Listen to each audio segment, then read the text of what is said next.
Ahí está. Bueno, bienvenidos. Y nada, hoy tengo sorpresa al final de hacia el final de la clase de algo que probablemente no estamos acostumbrados a ver en el texto bíblico en la declaración del varón. ¿Vale? Así que así os tengo en suspense hasta que llegue el final de la clase. ¿Vale? ¿Qué será? ¿Qué será en la varona? ¿Qué vamos a encontrar en la varona? Pues una nueva realidad que seguramente os sorprenda.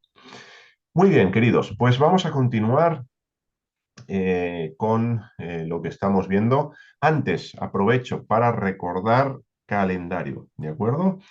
Eh, Tenemos clase el próximo domingo, día 1 de diciembre. Bien, próximo domingo 1 de diciembre tenemos clase. El 1 de diciembre os pasaré en enlace donde está la evaluación del segundo capítulo.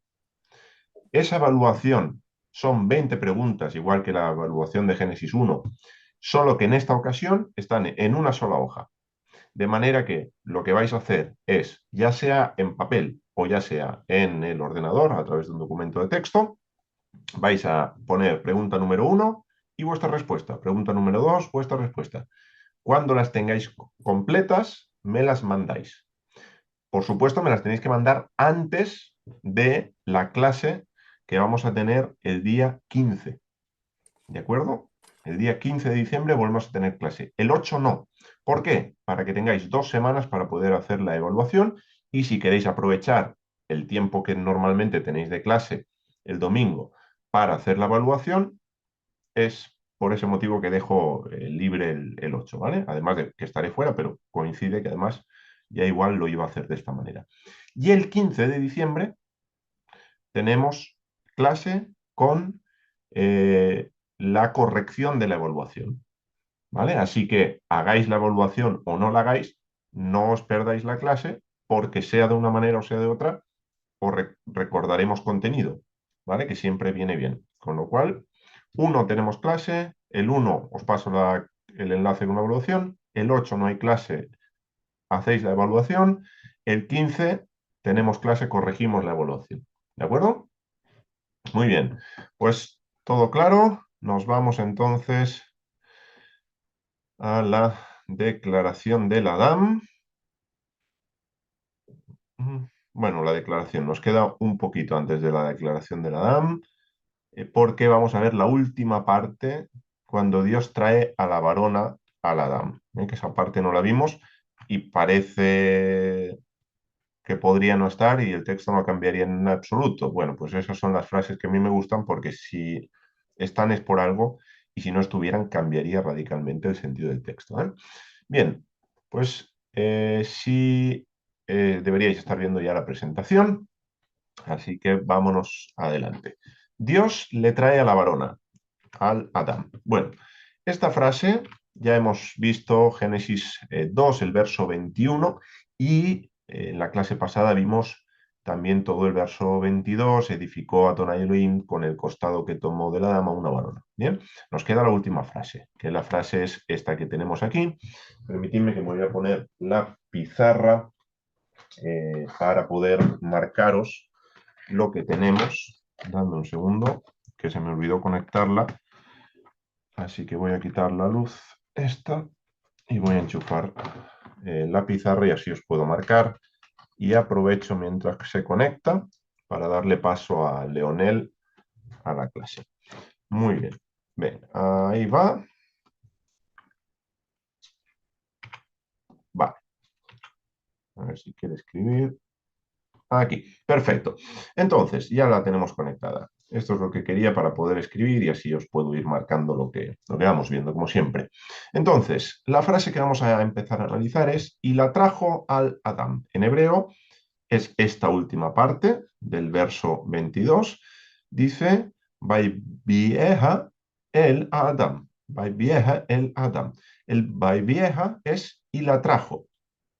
Ahora lo vamos a analizar este verbo y nos irá ocupando parte de esta clase. Este verbo y el sentido profético que tiene también esto. Y luego el Adam, pues bueno, la preposición a y el artículo y Adam, ¿vale? Es lo que tenemos en hebreo.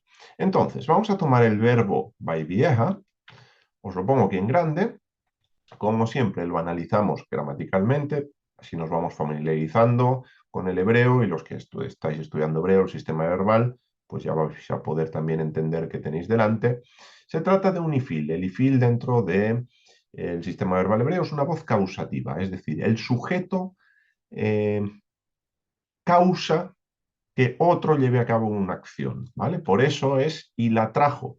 Literalmente sería el concepto y la hizo venir, o podríamos también y la hizo entrar al Adam. Muy interesante, ¿eh? Esto de que la hizo entrar, porque de él salió, de él salió. Entonces, la hizo venir y o la hizo entrar. Esto y lo iremos abordando a medida que avancemos, ¿eh? En ambos sentidos serían correctos. El primero sería tal vez un poquito más preciso, un poquito más exacto, porque es un ifil, ¿bien? Entonces en esa voz causativa suele ser hacer venir y por tanto traer algo, pero no podemos descartar que la hizo entrar porque el verbo bo, que es el verbo que tenemos aquí, que lo vamos a analizar, aquí cambia un poquito, ¿eh?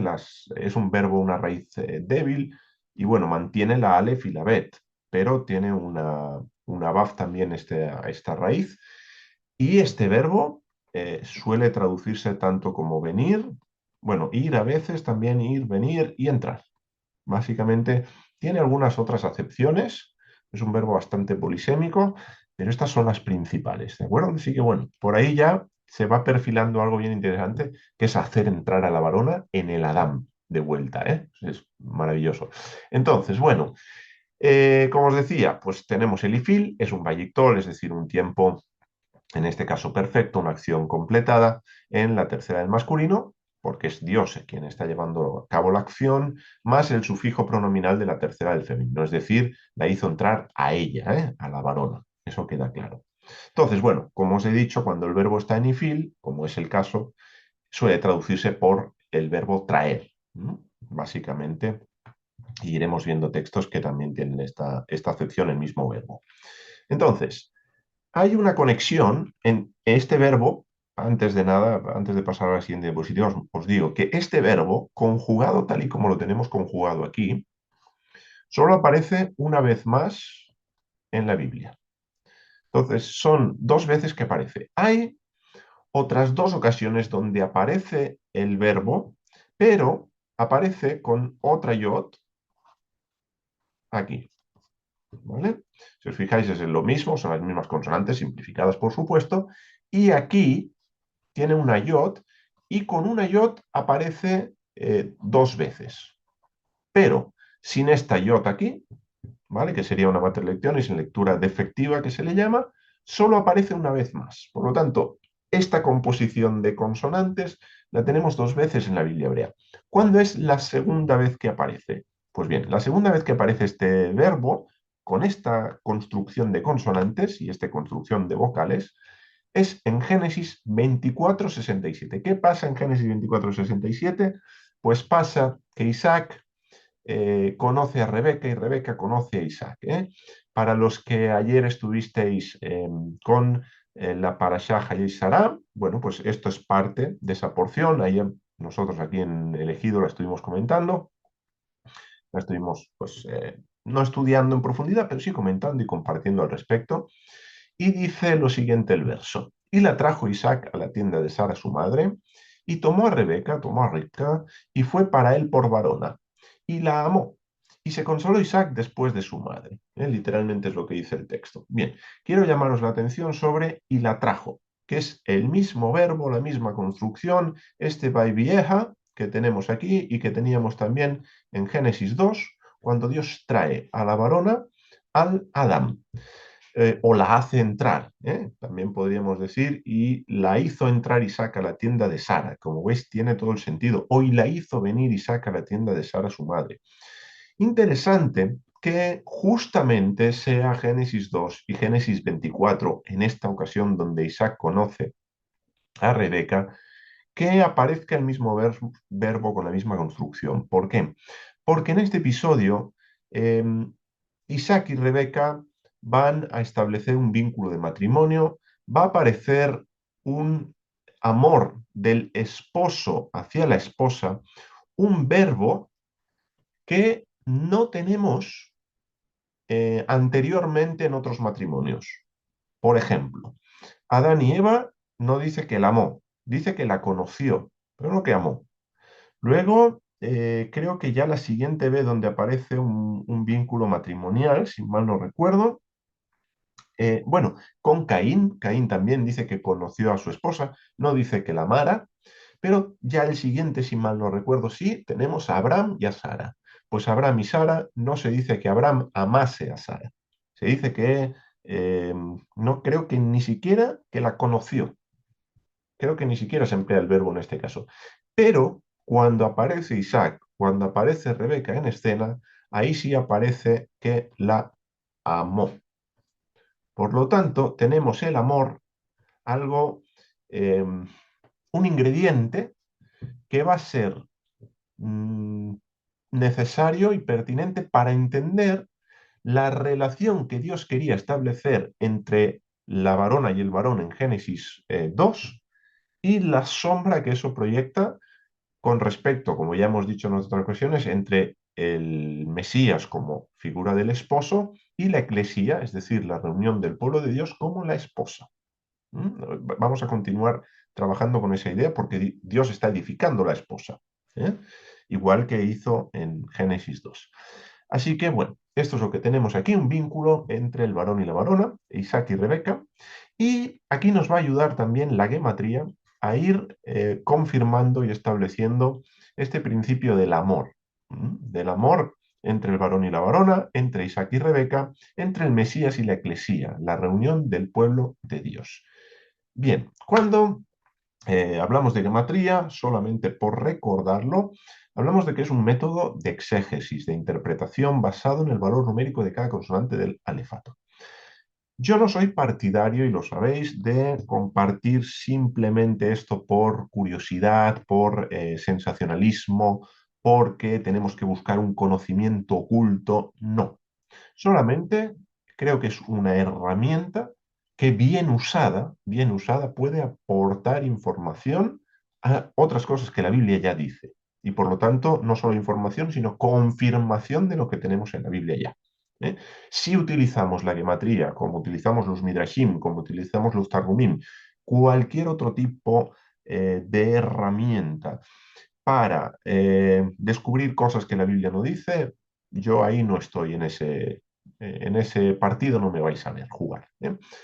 Pero sí creo que tiene su sentido cuando se utiliza bien.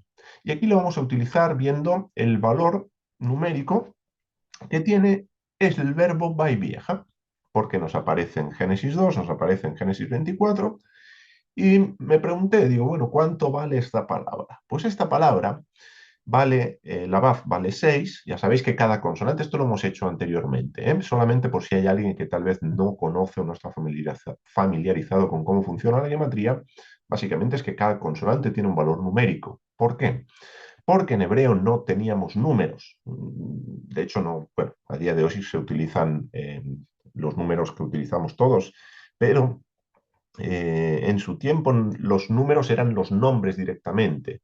El número 1, Ejat, Sheni, el número 2, íbamos teniendo los diferentes números a través de directamente los nombres, pero no un símbolo que representara el número. Por lo tanto, se tomaron las consonantes y se les asignaron un valor numérico. Entonces, claro, si sumamos lo que vale cada letra de forma individual, obtenemos el resultado de lo que vale la palabra. Bien, básicamente esto es así. Entonces, la Baf vale 6, la Yot vale 10, la Bet vale 2, la Aleph 1 y la Hei vale 5. Si sumamos el valor de cada una de estas consonantes, vamos a obtener 24. Así que, ¿cuánto vale vieja? 24. ¿Hay otras palabras en la Biblia que valgan 24? Sí, hay otras palabras en la Biblia que valgan 24. Ahora, de las que valen 24, he encontrado específicamente una que creo que es muy pertinente a lo que estamos tratando. ¿Cuál es esta palabra que tiene el mismo valor numérico que vieja? Pues la que os presento a continuación. Aquí pone Dodi. Y Dodi, seguramente algunos de vosotros ya conocéis qué palabra es. Ahora bien, vamos a comprobar antes de revelar qué palabra se trata, que efectivamente tiene el mismo valor numérico. Aquí tenemos una Dalet que vale 4, una Baf que vale 6, o una Dalet, es la misma, se repite esta consonante que vale 4, y una Yod que vale 10. De vuelta, si sumamos 10 más 4 más 6, que vuelven a ser 10, ya tenemos 20, más 4, 24. Así que 24, que vale vieja, Dodi, que vale 24 también. Esto significa que dos palabras que tengan el mismo valor están relacionadas, ¿de acuerdo? Y por lo tanto se puede establecer pues, algún tipo de enseñanza en base a esta relación. ¿Cuál es la palabra Dodi? ¿Dónde aparece Dodi? Pues de forma abundante en el Cantar de los Cantares, pero en el capítulo 6, verso 3, es especialmente bonito, yo creo que es una frase que muchos conocéis, donde nos dice, la esposa nos dice, yo soy para mi amado y mi amado es para mí. Apacienta entre los lirios.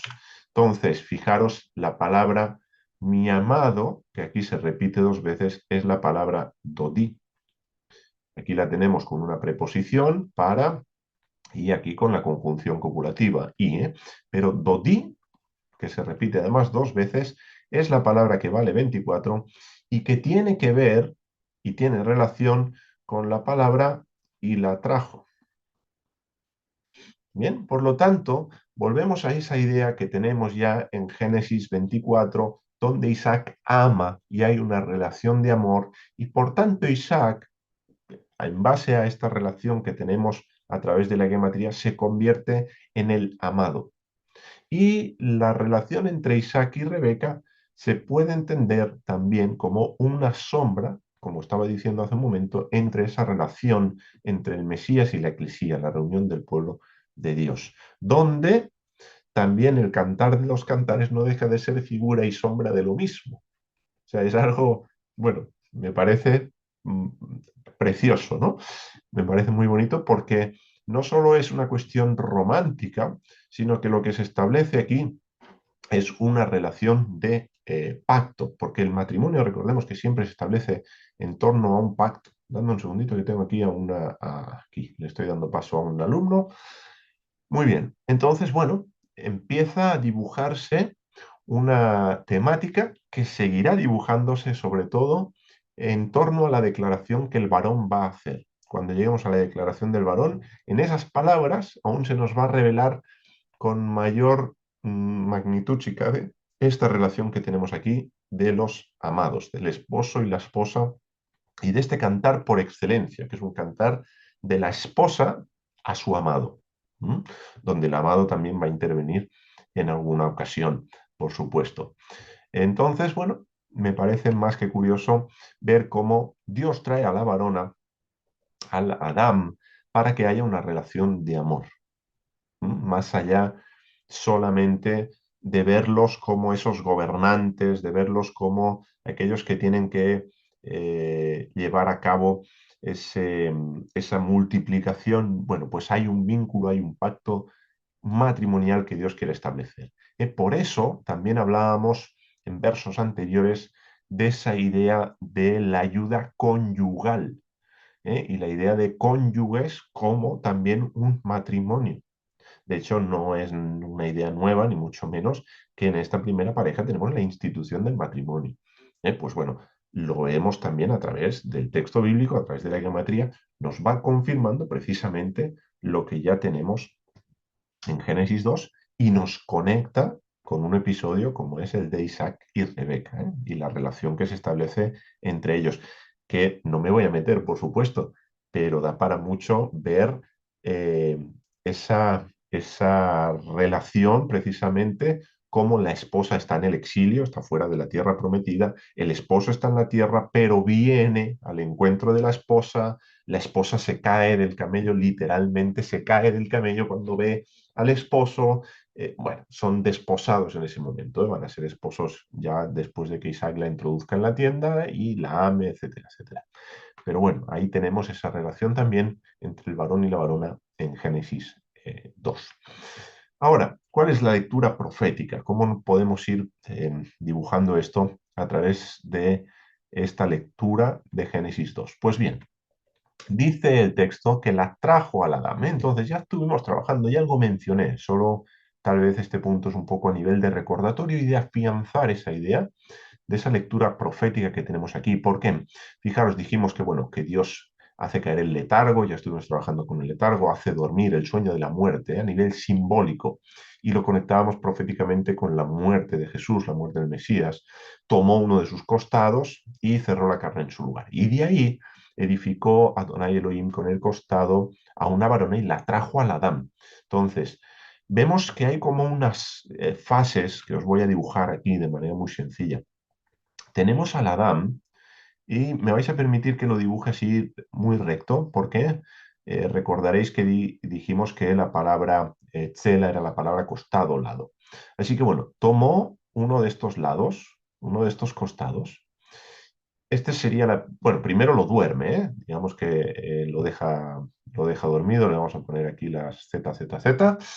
Y una vez está dormido, una vez ha caído ese letargo, ese acto que hablábamos de humillación sobre el Adán, entonces toma el costado, cierra la carne en su lugar, no deja la herida abierta, y con ese costado que ha tomado, empieza, y voy a dibujar como si fueran ladrillitos, empieza a edificar, Dios va edificando piedras vivas, tenemos por ahí textos en el llamado Nuevo Testamento que nos hablan de esta idea, va edificando a la varona.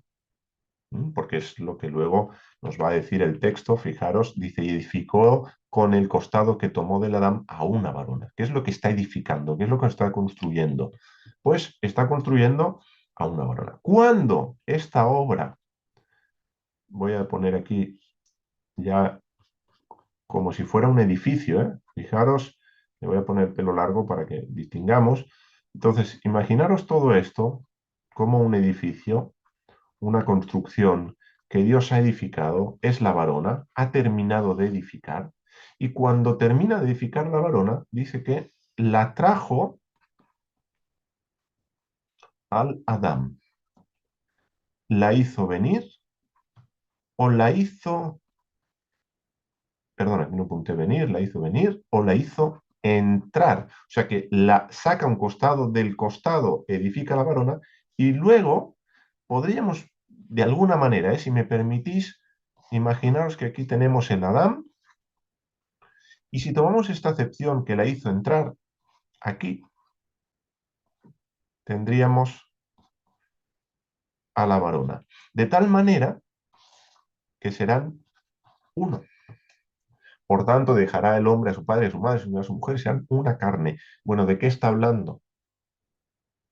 Y cómo luego este concepto se va a ir desarrollando a lo largo de la Biblia, especialmente estoy pensando ahora en las cartas de los apóstoles y de manera aún más específica en las cartas del apóstol Pablo, donde él nos va a hablar de esa reunión de todas las cosas, de ese llegar a la plenitud, donde, donde vamos a tener no solamente esta dimensión, sino que el Mesías se sujetará al Padre, Dios será todo en todos, y vamos a tener una realidad que no hemos conocido, pero de completa armonía, de completa unión, de completa paz, paz verdadera, la paz que da Dios, no la que vendrá precisamente antes de que venga el Mesías, sino una paz que viene de Él, una plenitud que viene de Él, una restauración de todas las cosas. O sea, fijaros cómo funciona Dios en este caso para edificar a la esposa, para edificar a la varona, para edificar a la iglesia. Primero Dios separa,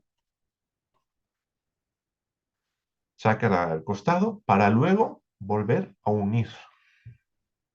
Y esto lo vamos viendo a lo largo de la historia de nuestro pueblo, lo vemos también en los elementos de la creación, cómo Dios va separando, va ordenando para que haya un cosmos, para que haya un orden dentro de lo que Él ha creado. Pero luego, el propósito de Dios es reunir todas las cosas en el Mesías. Entonces, bueno, las ideas que se nos van dibujando en el Nuevo Testamento, creo que surgen y hunden sus raíces precisamente en Génesis 2 y precisamente pasajes como el que estamos analizando ahora. Entonces, fijaros qué nos dice a nivel profético, porque vamos a tomar esto, que esto es pues lo que nos dice el texto, pero lo vamos a hacer ahora, vamos a ver cómo se cumplirá, según los profetas, Esto entendiendo que el Adán es una sombra del Mesías, algo que ya hemos trabajado, recordar Efesios capítulo 5, y la varona es una sombra de la eclesía. Y digo eclesía en griego aposta, no digo iglesia, porque iglesia tenemos una serie de ideas asociadas a la palabra iglesia que tal vez no son del todo bíblicas, ¿eh? Si Dios lo permite, precisamente en el puente de diciembre estaré hablando de este tema con unos hermanos en Córdoba, en Cabra, en la población de Cabra. Entonces, bueno, eclesía. Eclesía, en un sentido profético, la eclesía es la reunión del pueblo de Dios. ¿Bien? Y esto no lo digo por decir, hay muchísimos textos que apoyan esto, ¿eh? Entonces, si entendemos que el Adán es sombra de Mesías, la varona es sombra de la reunión del pueblo de Dios, ¿cómo se va a cumplir esta reunión? Pues bien, fijaros que nos dice, por ejemplo, Nehemías 1:9, donde dice, si os volvierais a mí y guardaréis mis mandamientos y los pusierais por obra, si vuestros expulsados estuvieran en el extremo de los cielos, de allí los recogeré y los traeré, los haré venir, los haré volver, los haré entrar al lugar que escogí para hacer habitar allí mi nombre. ¿Mm?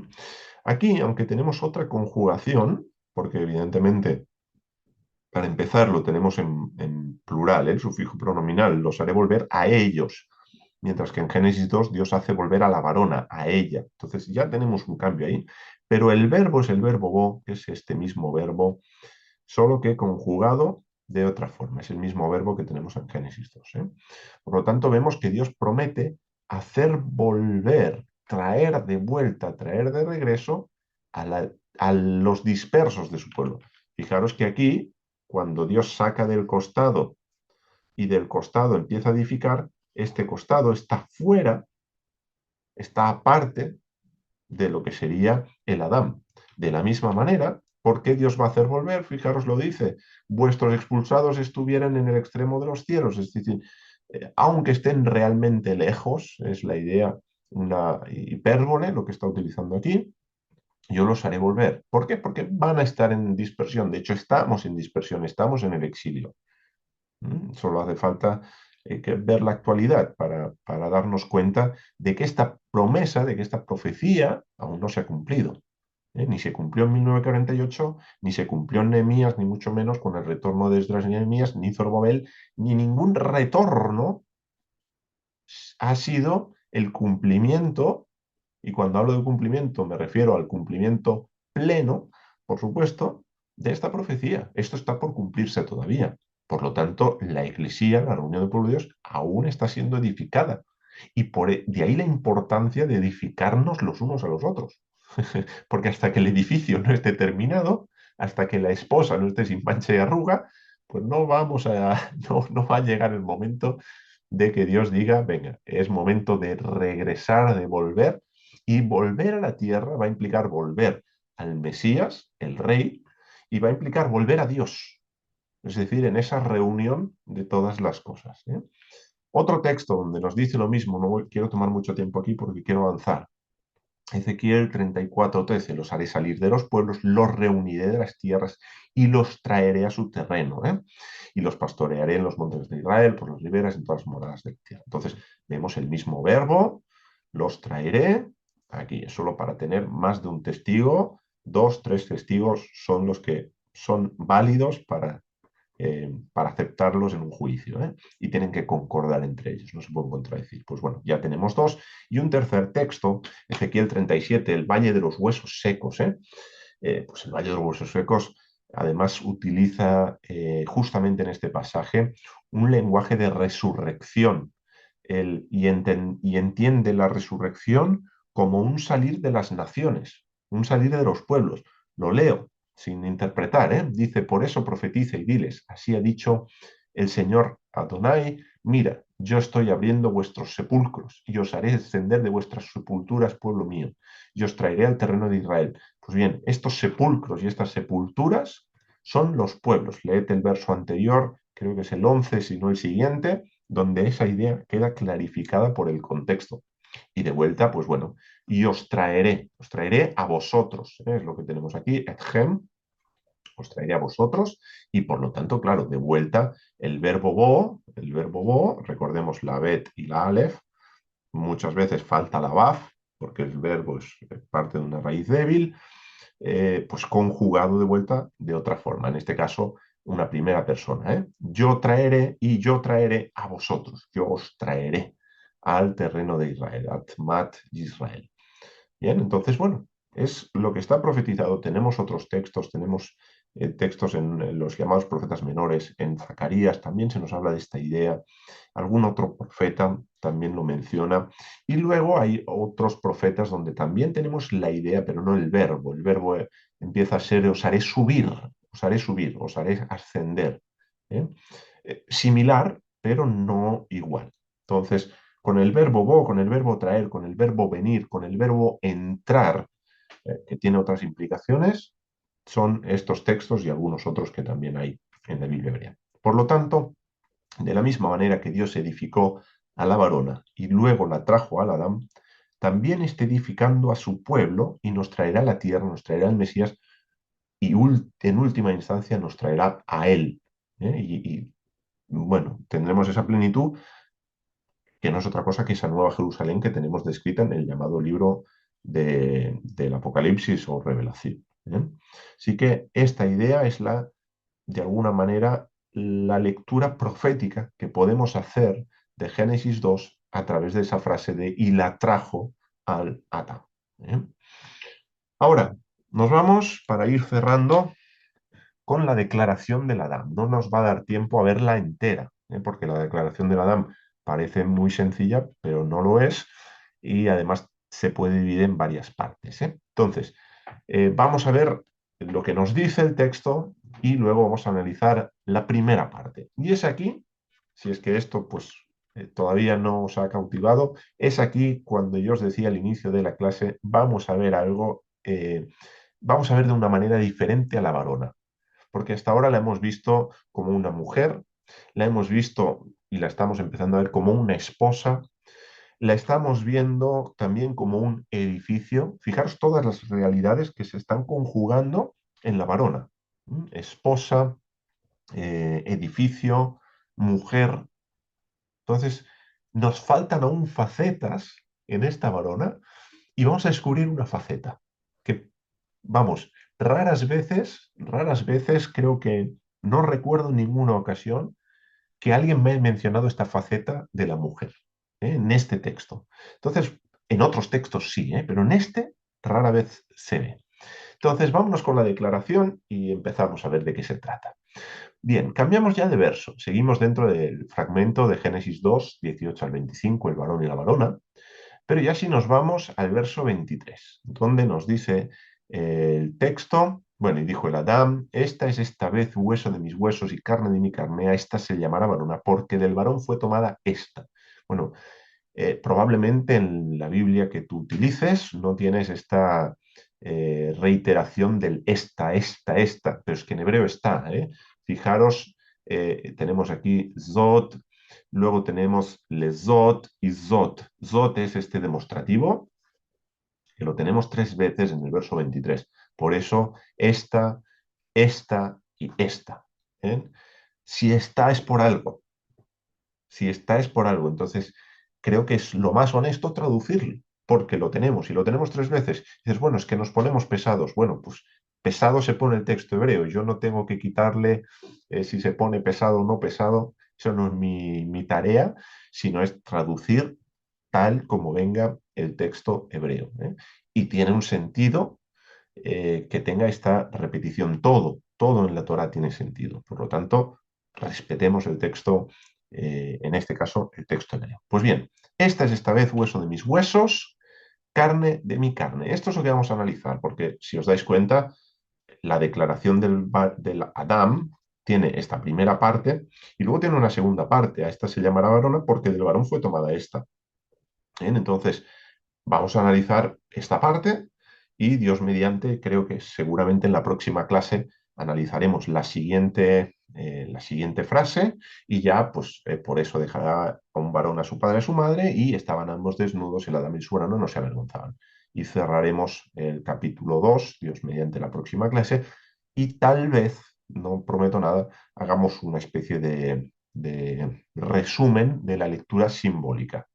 Pero eso será si nos da tiempo, al menos terminaremos de analizar hasta el verso 25. Pues bien, esta es esta vez hueso de mis huesos y carne de mi carne. ¿Qué significa esta frase?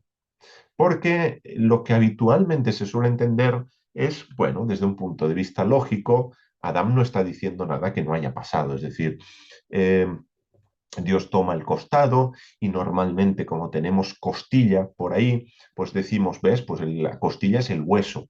Claro, lo que pasa es que nunca pensamos que no tomó la carne. Ahora, si, tal y como os comenté la vez pasada, lo que toma es carne, lo que toma es pleura, esa membrana, lo que toma es ese costado, ¿dónde está el hueso? Pues no toma el hueso. Entonces, ¿por qué Adán dice hueso y carne? Hueso de mis huesos y carne de mi carne. ¿A qué se está refiriendo Adán con esta frase? Porque alguna de las cosas no es verdad. Si aceptamos la traducción Costilla, que yo espero que nadie la acepte ya a estas alturas, pero aquellos que aceptan la traducción Costilla, pues vale, tienen el hueso. Pero ¿qué pasa con la carne? No, eso es que Dios se llevó la costilla con algo de carne. Bueno, eso lo dices tú. Ahora bien, si no aceptamos costilla, y aceptamos carne, la pleura, como dijimos, esa membrana, ese costado, ese lateral, donde tenemos el hueso, porque ya dijimos que Dios no partió ningún hueso del Adán. ¿A qué se está refiriendo entonces el Adán cuando hace esta declaración? ¿Qué está reconociendo aquí? Bueno, pues lo vamos a ver. En esta primera parte de la declaración tenemos un reconocimiento de igualdad, para empezar. Ellos seguramente lo habéis escuchado, por ahí hay comentaristas que lo han citado, donde se nos dice que Dios no tomó a la cabeza del Adán para que la mujer no estuviera por encima, tampoco tomó los pies para que la mujer no estuviera por debajo, sino que tomó el costado. ¿Para qué? Para que fuesen iguales. Bueno, en este sentido es algo que sin duda tenemos en el texto bíblico. Ya lo hemos trabajado, una ayuda enfrente, un coigual, un cónyuge, alguien que puede llevar el mismo yugo. Tenemos ese mandato en Génesis 1, gobernad, señoread, ambos lo tenían que hacer, no era una cuestión netamente del sexo masculino, sexo femenino. El Adán completo era el que tenía que gobernar. No es bueno que el Adán sea el único que está gobernando, el único que está poniendo nombres a animales. Le haré una ayuda enfrente y esa ayuda es la varona. Entonces, para empezar, hay un reconocimiento de igualdad. ¿eh? Ahora, por otro lado, y esto es lo que creo interesante, es también que hay un vínculo fraternal. Esta frase, esta frase, eh, no sabría decir si es netamente un hebraísmo, es decir, es una frase propia de la cultura y de la lengua hebrea, o los escritores bíblicos la tomaron prestada, un préstamo lingüístico de algún otro lugar, pero sin duda es una frase que aparece en la Biblia hebrea y que lo que quiere expresar es justamente una relación de hermanos, de hermandad, pero ni siquiera una relación de hermandad donde necesariamente se tiene el mismo padre y la misma madre, sino una relación de hermandad como miembros del mismo pueblo. Bien, de hecho esto se utiliza hermano, hermano, y la gente a veces, dependiendo especialmente de en qué culturas o en qué grupos, se llaman con facilidad hermano cuando no son hijos del mismo padre, no tienen la misma sangre, son de diferentes familias, pero hay un vínculo de hermandad. ¿Por qué? Porque pertenecen al mismo pueblo. Y esto es un lenguaje que tenemos también en la Biblia hebrea, hablando de los diferentes miembros del pueblo de Israel. Son hermanos. ¿Mm? En última instancia es absolutamente cierto porque todos vienen del mismo padre y la misma madre, ¿no? Y en última instancia, bueno, si nos ponemos a ir hasta las últimas consecuencias, toda la humanidad somos hermanos, ¿no? Pero porque tenemos al mismo creador. Ahora, no todos son hijos de Dios, eso también hay que verlo. Por lo tanto, no todos somos hermanos, no toda la humanidad somos hermanos. Entonces, para centrarnos, un vínculo fraternal, un vínculo de hermandad entre el varón y la varona. Yo no sé si alguna vez habías pensado, y lo voy a decir con este lenguaje, que Eva era hermana de Adán. ¿Alguna vez te lo han dicho? Porque sí, la esposa, hasta ahí perfecto. Bueno, como un edificio, no lo he escuchado mucho, pero bueno, por ahí capaz que... Pero una hermana, ¿la habías visto alguna vez así? Vamos a ver esta frase del Adán que tenemos aquí, hueso de mis huesos y carne de mi carne, cómo la van a utilizar en la Biblia hebrea diferentes personajes donde es más que evidente que no son hermanos, en el sentido que entenderíamos en nuestra cultura, pero que sí son miembros del mismo pueblo y por lo tanto hermanos en este sentido. Bien, entonces, el primer texto que os quiero compartir, Génesis 29:14. Fijaros, y le dijo Labán, es el encuentro de Jacob con Labán, y aquí hay una relación de familiaridad. Fijaros, dice, ciertamente, hueso mío y carne mía eres tú, y habitó con él un mes de días, un mes completo. Entonces, claro, Jacob es el sobrino. Por lo tanto, al decirle hueso mío y carne mía, lo que le está diciendo, tú eres familia. Y el concepto de familia, aún en nuestra cultura, también se utiliza en dos sentidos.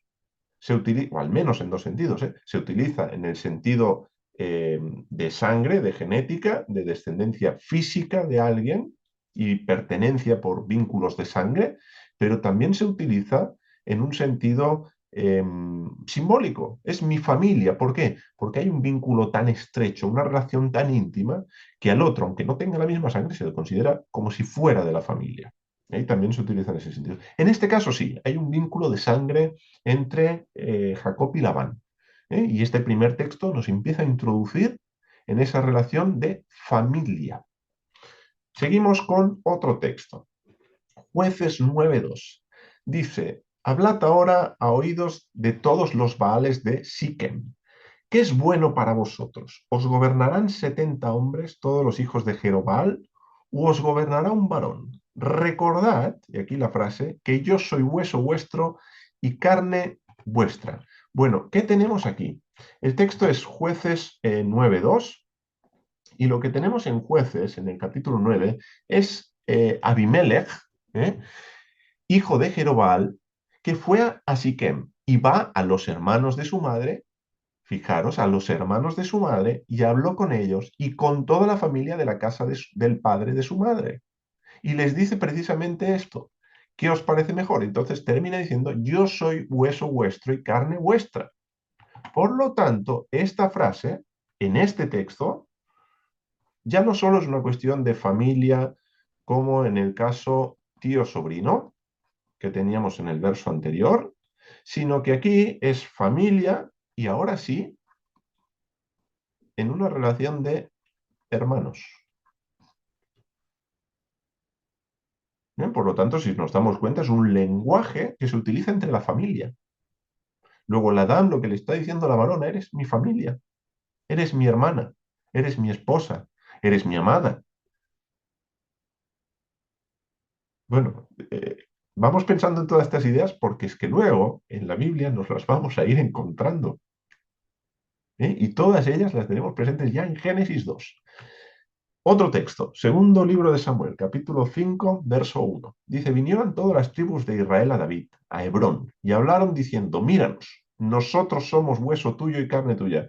Ya aquí nos hemos pasado, porque claro, todas las tribus de Israel, en este sentido es el que os decía también en esa acepción de miembros de un mismo pueblo, miembros de un pueblo.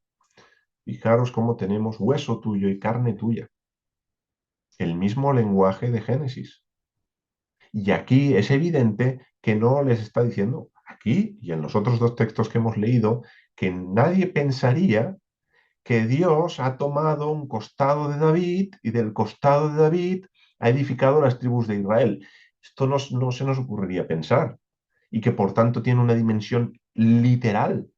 Nadie pensaría literalmente son hueso y carne de David, que son familia, que guardan un parentesco, que son miembros del mismo pueblo. Sí, pero eso es un lenguaje simbólico en este caso. En el caso del Adán es literal, sí. Por eso podemos hablar de forma literal, como en el caso de Abimelech, yo soy hueso vuestro y carne vuestra, es literal que son hermanos, sí. Pero también tiene una dimensión simbólica en un sentido de miembros del pueblo, también. Aquí lo estamos viendo. Y no solo lo vemos aquí, sino que David se lo va a decir un poco más adelante en el mismo libro, en el capítulo 19, versos 12 y 13, les contesta y dice, vosotros sois mis hermanos, vosotros sois mi hueso y mi carne. ¿Pero a quién se está dirigiendo? No son hermanos en el sentido de hijos del mismo padre y la misma madre, sino hermanos en el sentido de miembros del mismo pueblo. Pertenecemos al mismo pueblo. Vosotros sois mi hueso y mi carne. ¿Y por qué seréis los postreros, los últimos en hacer volver al rey? Verso 13, y diréis a Amasa, ¿acaso no eres tú hueso mío y carne mía? Así me haga Elohim y así añada, si no fueres general del ejército ante mí todos los días en lugar de Joab. Bueno, aquí volvemos a tener ese lenguaje, además por duplicado, en dos versículos más, donde entendemos que esa frase va más allá del sentido literal, y cuando se utiliza en un sentido literal, se está utilizando en un sentido de familia, de hermandad. Así que la varona, en Génesis 2, es hermana del varón y por lo tanto son miembros del mismo pueblo. Si entendemos una vez más que el Adán es sombra del Mesías y que la varona es sombra de la reunión del pueblo, si recordáis lo que vimos en Génesis 1, a esto se le llamaba Israel. El Reshit número 1 y el Reshit número 2. Bereshit, los dos Reshit. Y esto era la casa de Dios. ¿Qué está edificando Dios? Su casa. ¿Qué representan el varón y la varona? El Adán. En este sentido, ¿por qué están en el jardín? ¿Qué es la casa de Dios? El santuario. ¿Por qué tienen que desde ahí gobernar sobre la Adamá? Porque Dios gobierna sobre toda la creación y reina sobre toda la creación. Entonces, fijaros cómo las ideas que vimos en Génesis 1 y que están al principio, que están en la primera palabra de la Biblia, reaparecen desde otro prisma, desde otro ángulo de la misma realidad. Y además en una relación tan bonita como es la varona, siendo hermana del varón, y que nos conecta, por ejemplo, con el cantar de los cantares. ¿Os acordáis de lo que hemos dicho antes? Dodi, Dodi, mi amado, el esposo. Luego la esposa es la que dice esto, pero el esposo la llama hermana. ¿Cómo es posible que el esposo la llame hermana mía? Amada mía. ¿Por qué amada? Isaac amó a Rebeca, vieja, y la hizo entrar, la hizo venir a la tienda de su madre. Vieja y la trajo al Adán. ¿Qué es lo que estamos teniendo en Génesis 2? Pues precisamente es lo que luego en el Cantar de los Cantares se nos va a estar expresando. El Cantar de los Cantares tiene mucho que ver con Génesis, tiene, si no todo que ver con Génesis, tiene mucho que ver con Revelación, con la Nueva Jerusalén, tiene mucho que ver con el deseo de Dios de yo seré. Y qué importante es este seré. Yo seré vuestro Dios y vosotros seréis mi pueblo. El esposo y la esposa son miembros del mismo pueblo. Son un edificio, la casa.